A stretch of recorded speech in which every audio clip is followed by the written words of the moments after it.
when we're driving around town, we don't always see everything there is to see. We notice things that we want to notice, and sometimes we ignore things that we just prefer not to look at. A lot of things go by and we don't really notice everything because we can't. It's impossible.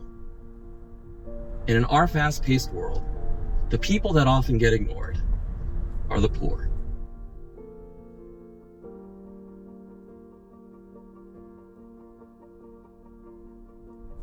We drive by homes, we drive by apartments, and we can only see what's on the outside. Hidden poverty is all around us. But whether willfully or just because we can, the poor are ignored. People need to be seen. The poor need to be seen. The good news is, God sees. All around the world, the poor are marginalized and ignored.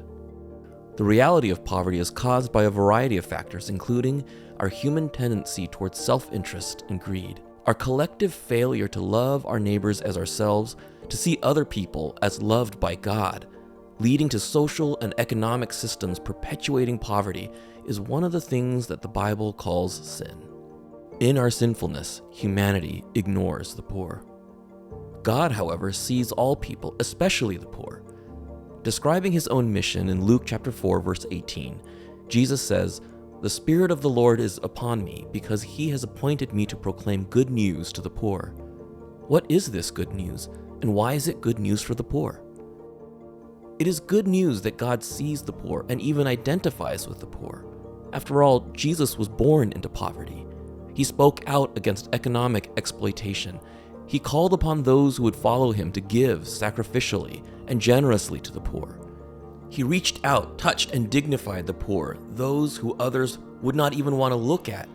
And in his death on the cross, he was stripped of all things, made poor in the eyes of the world.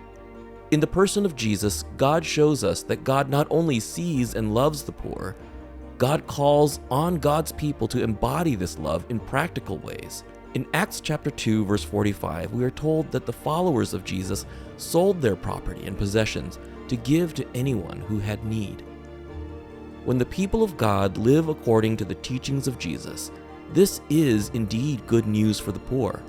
It is good news that we have the privilege and the honor of participating in God's active love for our neighbors. For those of us who are poor, it is good news because God sees us and loves us enough to identify with us and call on all of God's people to do the same. And for all of us, it is great news because we are all welcome to turn to Jesus and be part of the family of God, to love God and one another forever.